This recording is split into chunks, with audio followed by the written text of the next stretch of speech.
ఆ వాగ్దానాన్ని నమ్మిన భక్తులైన వారందరికీ నెరవేర్చాలని ప్రభువు కోరుతూ ఉన్నాడు. వాగ్దానం పొందిన ప్రతి వారు కూడా సంఘ క్షేమాభివృద్ధిలో ఒక గొప్పగా ఉన్నతమైన వృద్ధి చెందే వారిగా ఉండాలని ప్రభువు కోరుతూ ఉన్నాడు. ఆ వృద్ధి భూలోక సంబంధమైన క్షేమంతో పాటు పరలోక సంబంధమైన గొప్ప మహిమకు పాత్రులు కావాలని దేవుడు ఆశిస్తూ ఉన్నాడు. ఒకసారి మనం 2వ పేతురు రాసిన పత్రిక, పేతురు గారు రాసిన 2వ పత్రిక 1వ అధ్యాయము 4వ వచనాన్ని మనం చదువుకున్నట్లయితే, పేతురు గారు రాసిన 2వ పత్రిక 1వ అధ్యాయము 4వ వచనాన్ని ఈ సమయంలో మనము ఒకసారి చదువుకుందాం ప్రియులారా. ఆ మహిమ గుణాతిశయములను బట్టి, ఆ మహిమ గుణాతిశయములను బట్టి ఆయన మనకు అమూల్యమును అత్యధికములైన వాగ్దానములను అనుగ్రహించి ఉన్నాడు. దురాశను అనుసరించవలన లోకమందున భ్రష్టత్వమును ఈ వాగ్దానముల మూలముగా మీరు తప్పించుకొని దేవ స్వభావము నందు పాలివారగునట్లు వాటిని అనుగ్రహించదును. ప్రియులారా, దేవుని వాగ్దానము ఎంత గొప్పదంటే, దేవుని వాగ్దానము ఎంత గొప్పదంటే,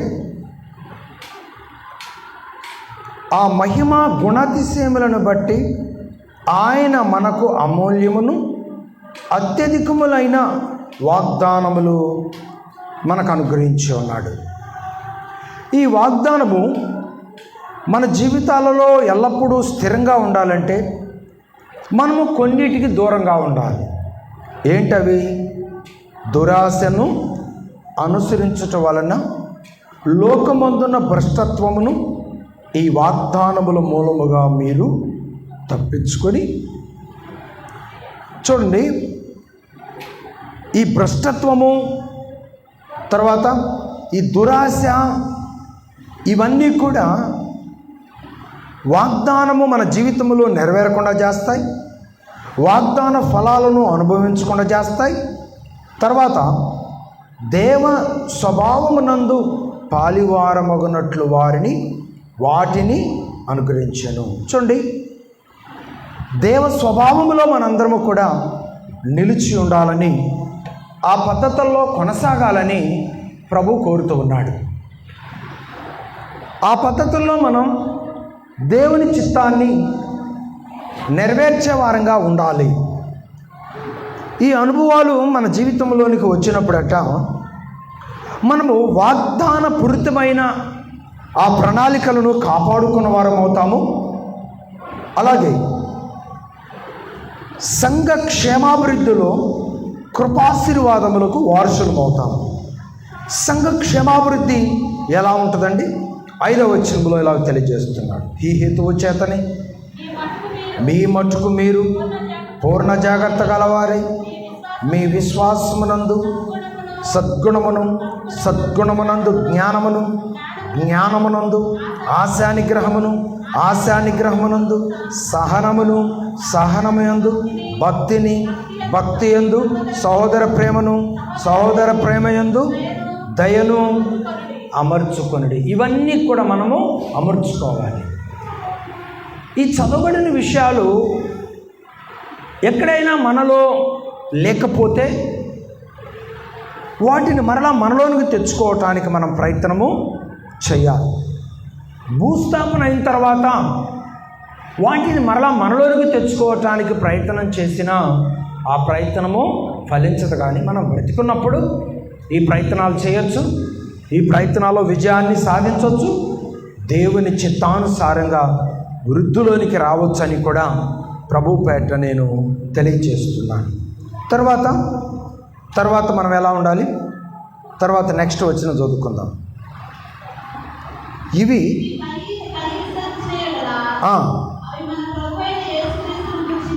అవి మీకు కలిగి విస్తరించిన యెడల మన ప్రభు అయిన యేసుక్రీస్తును గూర్చిన అనుభవ జ్ఞానము విషయంలో మిమ్మును సోమరులైనను నిష్ఫలులైనను కాకుండా చేయును. చూడండి, ఆ వాగ్దానాలు మనలను ఎలా చేస్తాయంటే సోమరులు చేయకుండా చేస్తాయి. ఆ వాగ్దానాలు మనల్ని ఏం చేస్తాయి? ఈ లోక సంబంధమైన దుష్టత్వంలో పాలిభాగస్తులము కాకుండా చేస్తాయి. ఆ వాగ్దానాలు మనల్ని ఏం చేస్తాయి? దురాశలకు మనము చిక్కుపడకుండా ఆ వాగ్దానాలు మనలను కాపాడుతాయి. వీటికి మనం దూరంగా ఉన్నప్పుడు, ఇప్పుడు మనం చెప్పుకున్నవి మన హృదయంలో లేనప్పుడు ఆటోమేటిక్గా కృపయందు మనము వృద్ధి చెందుతాము అనే వాస్తవాన్ని ఇక్కడ గ్రహించవలసిందిగా దేవుని వాక్యం తెలియజేస్తాం. 9వ వచనం, ఇవి ఎవనికి లేకపోవునో వాడు తన పూర్వ పాపములకు శుద్ధి కలిగిన సంగతి మరిచిపోయి గురుడివాడును దూరదృష్టి లేనివాడగును. అందువలన సహోదరులారా, మీ పిలుపును ఏర్పాటును నిశ్చయము చేసుకున్నటకు మరీ జాగ్రత్త పడు. ఇవన్నీ కూడా నువ్వు అభివృద్ధి చెందాలంటే నువ్వు అనుసరించవలసిన లక్షణాలు, నువ్వు అనుసరించవలసిన క్రమాలు. దేవుని వాక్యం ఏం చెప్తుంది? ఈ వాక్యాన్ని నువ్వు ఎలా అనుసరిస్తున్నావు? ఈ వాక్యాన్ని నువ్వు ఎలా అర్థం చేసుకుంటున్నావు? పరిశీలన చేసుకోవాల్సిందిగా దేవుని వాక్యం తెలియజేస్తాం. ఈ గురుడితనము నుండి నువ్వు విడుదల పొందాలంటే ఏమండి, పూర్వపు పాపపు స్థితి నిన్ను ఏలనివ్వకుండా చేయాలంటే శుద్ధి కలిగిన సంగతి నువ్వు మర్చిపోయావు. శుద్ధుడైన వాడు తన శుద్ధీకరణ స్థితిని ఎప్పుడూ మర్చిపోవడానికి ప్రయత్నము చేయకూడదు. ఈరోజు శుద్ధి లేనప్పుడు వాళ్ళ తలంపులు వేరుగా ఉంటాయి, శుద్ధి అయిన తర్వాత వాళ్ళ తలంపులు వేరుగా ఉంటాయి. బైబిల్ గ్రంథంలో 10 మంది కుష్ఠరోగులు ఉన్నారు. 10 మంది వేదన పడుతున్నారు, రోదన చెందుతున్నారు, అల్లాడిపోతున్నారు. అనుకోకుండా కుష్ఠవ్యాధి రావటం, కుష్ఠవ్యాధి వచ్చినటువంటి వాడు తన ఫ్యామిలీని కూడా విడిచిపెట్టేసి ఆ ఊరి వెలుపల వాళ్ళ కోసం ఏర్పాటు చేసిన దొడ్డిలో ఉండవలసి ఉంటుంది. చాలా భయంకరమైన స్థితి. బ్రతికినా చనిపోయిన స్థితిలో వారు బ్రతుకుతూ ఉన్నారు. ఒకరోజు యేసుప్రభు ఆ ప్రాంతానికి వస్తున్నాడు సంగతి తెలుసుకొని, అయ్యా మమ్మల్ని స్వస్థపరచమని అడిగాడు. మీరు మీ విశ్వాసాన్ని బట్టి స్వస్థతను ఉంటారు, మీరు వెళ్ళి మీ యాజకులకు మీ దేహాలను కనపరుచుకోండి అని చెప్తాడు దేవుడు. దేవుడు చెప్పినట్లుగా వాళ్ళు వెళ్ళటం జరుగుతుంది. మార్గం మధ్యలోనే వారు స్వస్థతను అందటము జరుగుతుంది. 9 మంది యేసుని మర్చిపోయారు. ఒక వ్యక్తి మాత్రం తిరిగి యేసును కృతజ్ఞతలు చెల్లించడానికి యేసు యొద్దకు వచ్చాడు. యేసును మర్చిపోలేదు. ప్రియులగా, ఈరోజు సమస్యల్లో ఉన్నప్పుడు ఒక రకంగా ఉంటున్నారు, సమస్య లేనప్పుడు ఒక రకంగా ఉంటున్నారు. ధనం ఉన్నప్పుడు ఒక రకంగా ఉంటున్నారు, ధనం లేనప్పుడు ఒక రకంగా ఉంటున్నారు. ధనం లేనప్పుడు దేవుని కొరకు నేను ఎంతైనా ఖర్చు పెట్టాలనుకుంటున్నాను అనుకుంటారు. ధర్మ చేతికి వచ్చిన తర్వాత దీన్ని ఖర్చు పెడితే ఇంక మన దగ్గర ఇంక మిగిలేది ఏముంది అనుకుంటారు. అంటే ఉన్నప్పుడు ఉన్న తలంపు, లేనప్పుడు లేని తలంపు. అలాంటి తలంపు కలిగిన వారు ఎలా ఉంటారంటే మార్గం మధ్యలోనే మర్చిపోతారు, దేవుణ్ణి మర్చిపోతారు. దేవుణ్ణి ఎప్పుడైతే మర్చిపోతావో దేవుని కృప కూడా నిన్ను విడిచిపెడుతుంది. కాబట్టి వాగ్దానము నేను విడిచిపెట్టకుండా ఉండాలంటే, దేవుని యొక్క క్షేమాభివృద్ధి, కృపలో సమృద్ధి నిన్ను విడిచిపెట్టకుండా ఉండాలంటే నువ్వేం చేయాలి తెలుసా? దేవుని వాగ్దానాన్ని మరవకూడదు, భక్తి జీవితంలో నమ్మకంగా ఉండాలి. అలాగే మరి దేవుని కొరకు మనం ఆయన పిలుపును, ఆయన ఏర్పాటును ఆయన నిశ్చయము చేసుకున్నటకు మరి మనం ఎప్పుడూ జాగ్రత్తగా ఉండాలి. ఆయన పిలుపును కాపాడుకోవాలి, దేవుడిచ్చిన నిశ్చయాన్ని స్థిరపరచుకోవాలి, ఆయన భక్తిని మనం జాగ్రత్తగా కాపాడుకోవాలి. ఈ లోకంలో మన ఆరాటాలు, మన పోరాటాలు, మన యొక్క ఆశలు, ఆలోచనలు, అవసరతలు, వాటి ప్రయాస, వాటిని కొనసాగించుకుంటూనే దేవుని కొరకు మనం మొదటగా ఇవ్వాల్సిన ప్రాధాన్యతనిస్తూ దేవుని కొరకు మనం నమ్మకంగా జీవించినట్లయితే నీవు నమ్మిన దేవుడు ఎప్పుడు నీ చెయ్యి విడిచిపెట్టే దేవుడు కాదని ప్రభువారు ఇక్కడ మాట్లాడుతూ ఉన్నాడు. 11వ వచనం చదువుకుందాం. మీరిట్టి క్రియలు చేయవారైతే ఎప్పుడునూ తొట్టిల్లరు. ఏమన్నాడు? మీరిట్టి క్రియలు చేయవారైతే ఎప్పుడునూ తొట్టిల్లడు. మరి ఎట్టి క్రియలు చేస్తున్నారు? దేవునికి ఇష్టమైన క్రియలు చేస్తున్నారా? మీకు ఇష్టమైన క్రియలు చేస్తున్నారా? దేవునికి ఇష్టమైన క్రియలు అంటే ప్రతి విషయంలో కృతజ్ఞత కలిగి ఉండాలి, దేవుని కొరకు ముందుండాలి, దేవుని పని విషయంలో ముందుండాలి, దేవుని ఆరాధించే విషయంలో ముందుండాలి, దేవుని స్తుతించే విషయంలో ముందుండాలి, సాక్ష్యాన్ని కాపాడుకునే విషయంలో ముందుండాలి. ఏమండి, దేవుని సన్నిధిలో ఒక రకంగా, ఇంట్లో ఒక రకంగా, బజారులో ఒక రకంగా, మనుషులు ఉన్నప్పుడు ఒక రకంగా, మనుషులు లేనప్పుడు ఒక రకంగా, ఈ లోకములో నీ యొక్క నటనా జీవితాన్ని కొనసాగించామనుకోండి, మనుషుల దగ్గర నీ ఒకవేళ శబాస్ అనిపించుకోవచ్చు, కానీ దేవుని దగ్గర ఘోరాతిఘోరమైన శిక్ష నీ కొరకు సిద్ధంగా ఉంది అని దేవుని వాక్యం తెలియజేస్తాం. అయ్యా నేను పాపిని, నన్ను క్షమించు అన్నవాడు పక్షాన దేవుడు ఉంటాడు. లేదు, నేను ఎట్టి పరిస్థితుల్లో నమ్మకంగా నీ కొరకు జీవిస్తున్నాను అనేవాడి పక్షాన దేవుడు ఉంటాడు. కానీ నటించే వాళ్ళ పక్షాన దేవుడు ఉండడు. వాళ్ళ నోట దేవుడు వారి యొక్క ముఖం మీద ఉమ్మివేయను ఉద్దేశించుచున్నాడు అని కూడా దేవుని వాక్యం అయితే తెలియజేస్తాము. కాబట్టి ఇప్పటివరకు మనం వింటున్న ఈ మాటల్లో ఉన్న ఆ మహిమ, ఆ విలువ, ఆ ప్రత్యేకత, ఆ దీవెన మన జీవితకాలం అంతయు మనం అనుభవించాలంటే ప్రభు అంటున్నారు, మీరిటి క్రియలు చేయవారైతే ఎప్పుడునూ తొట్టిల్లరు. ఇలాగున మన ప్రభువును రక్షకుడునైన యేసుక్రీస్తు యొక్క నిత్య రాజ్యములో ప్రవేశం మీకు సమృద్ధిగా అనుగ్రహింపబడుతుంది. ఇలాగున మన ప్రభు అయిన యేసుక్రీస్తు వారి యొక్క నిత్య రాజ్యములో మీకు సమృద్ధి అయిన ప్రవేశము మీకు దొరుకుతుంది అని ప్రభు మాట్లాడుతూ వచ్చాడు. చూడండి, దేవుని ప్రణాళికలు ఎంత గొప్పగా ఉంటాయో. భక్తి జీవితంలో నమ్మకంగా ఉన్నవారు ఏం చేస్తారంటే వాగ్దానాన్ని కాపాడుకుంటారు, కృపలో వారు ఎల్లప్పుడూ వర్ధిల్లుతారు, దేవుడు సిద్ధపరిచిన రాజ్యాన్ని సమృద్ధిగా పొందుకుంటారు. సమృద్ధి అంటే ఏంటి? కొదువు లేదు, ఇక తక్కువ లేదు, కావాల్సిన దానికంటే ఎక్కువగానే కొంచెం దేవుడు ఇచ్చాడు అనే ఆ పదాన్ని ఏమంటారంటే సమృద్ధి అంటారు. ఆ సమృద్ధిలో ప్రభువు నిన్ను ఈ భూలోకంలో నడిపించాలని కోరుతున్నాడు. ఆ సమృద్ధితో కూడిన రాజ్యాన్ని ప్రభువు నీకు ఇచ్చి ఆయన ప్రణాళికలలో నిన్ను నడిపించుకోవాలని ప్రభు ఆశపడుతూ ఉన్నాడు. మరి ఆయన ఆశను నువ్వు నెరవేర్చాలని ఇష్టపడుతున్నావా?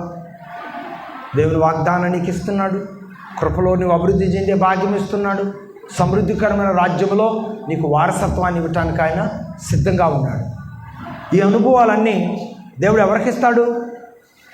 నమ్మకస్తులైన వారు, క్రమశిక్షణ కలిగిన వారు, అన్ని విషయాల్లో దేవుని మహిమ కొరకు నిలబడిన వారికి దేవుడి గొప్ప సమృద్ధిని అనుగ్రహిస్తాడు అనే వాస్తవాన్ని గుర్తుపెట్టుకొని దేవుని చిత్తానుసారంగా ప్రభు సన్నిధిలో ముందుకు కొనసాగే వారిగా ఉండాలని ప్రభు పేరిట నేను మీకు తెలియజేస్తున్నాను. లాస్ట్ మాట చూద్దాం. లాస్ట్ మాట 2 కొరింథీయులకు రాసిన పత్రిక 2వ అధ్యాయము 19-20 వచనాలు మనం చదువుకుందాం ఒకసారి.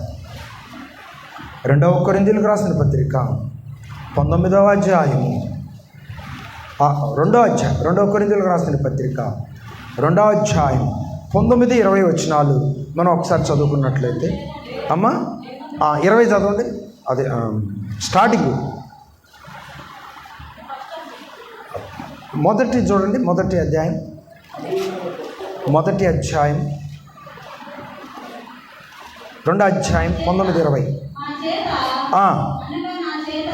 అనగా నా చేతను సింహముల చేతను మీలో ప్రకటింపబడిన దేవుని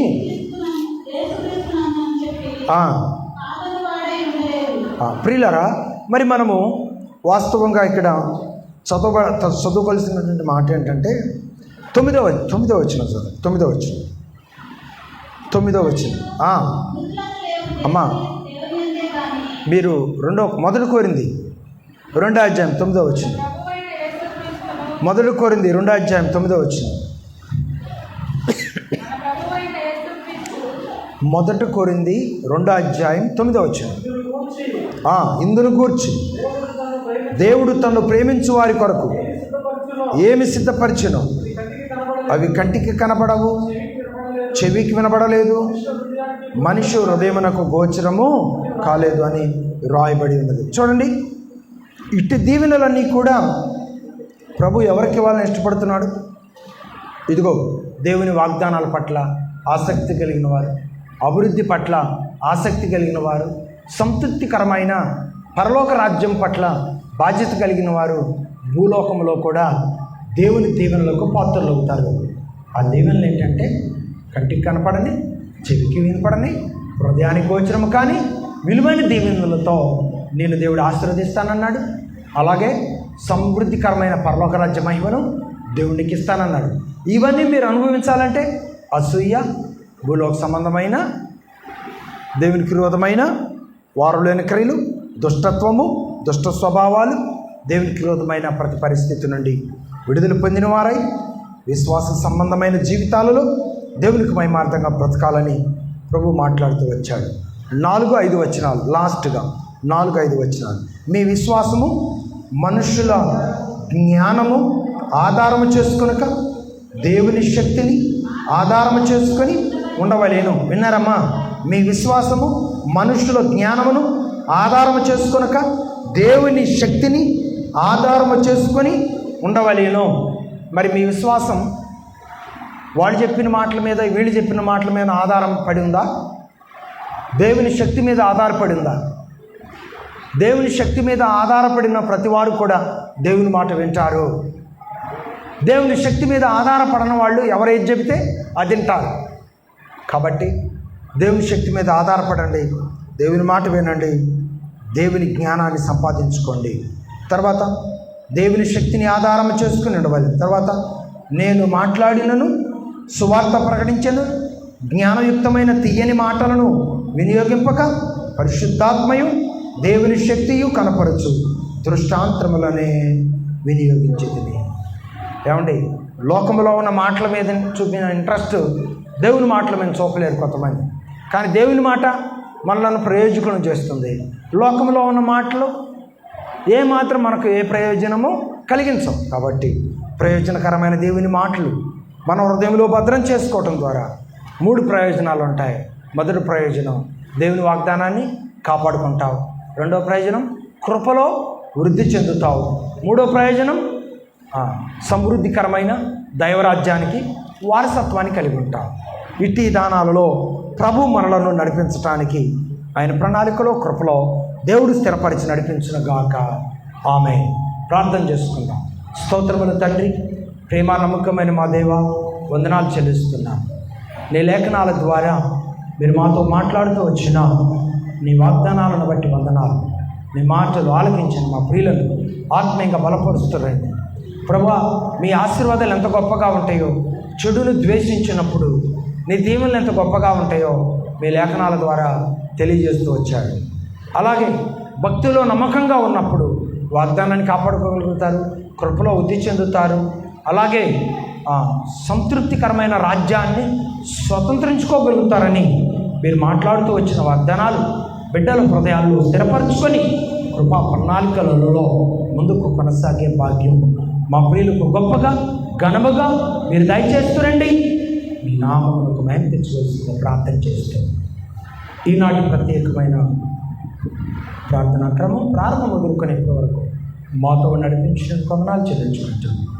జరగవలసిన క్రమాన్ని మా ముందుండి నిశ్చితానుసారంగా నడిపించి సమస్త మహిమ, ఘనత, ప్రభావములు మీరే పొందుకొనవలసిందిగా కోరుతూ వేడుకుంటూ ప్రభువు ప్రేరక్షకుడైన యేసయ్య నామములో ప్రార్థన చేసి మిక్కిలి వినయముతో అడిగి వేడుకుంటున్నాను పరమ తండ్రి. ఆమేన్, ఆమేన్, ఆమేన్. రైట్, మంచిది.